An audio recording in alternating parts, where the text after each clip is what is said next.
In the earliest days, it was mostly barrage balloons and artillery spotting. However, the air facility is not actually created until after the Marines come back from World War I. In 1919, they established the air facility because they learned, hey, we can do dive bombing, we can do smoke screens, we can do all sorts of stuff. Quantico really kind of became the cradle of marine aviation because although marine aviation started in 1912, it really did not start to get advancement and recognition as a usable component for the Marine Corps until marine aviation came to Quantico in 1919.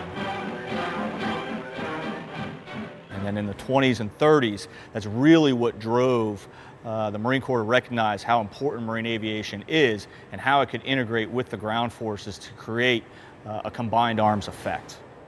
But that is the epitome of what Marine aviators are at that time, daring to get into aircraft like this one that is mostly canvas, glue, and wood, and the heaviest thing being the engine. No parachutes, no brakes, no armament. These guys are the bravest of the brave.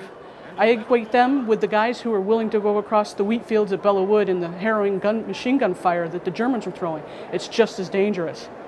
If it weren't for these kinds of aviators, you would not have aviation in the Marine Corps. So yes, we're talking about the time period of these earlier aircraft, but when you bring it forward into the late 40s, where are the helicopters? Where are they being tested? They're being tested here at Quantico. After World War II, HMX-1 Presidential Helicopter Squadron was activated. They're the ones who tested and evaluated helicopters. They developed vertical envelopment doctrine for how helicopters would later be used in Korea and Vietnam, all the way up to today where they're testing the VH-92 to be the latest presidential support vehicle. So when the expansion was going on at the air facility, they took down a lot of the original hangars, but they didn't take them all down.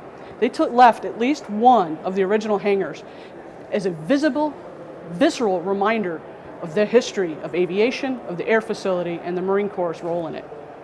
They could have taken them all down and replaced it without a blink, but that's not what the Marine Corps does. The Marine Corps remembers its history. The hangar that we're standing in right now, it was known as the Martin hangar because this was the hangar that they built to house the Martin torpedo bombers back in 1924.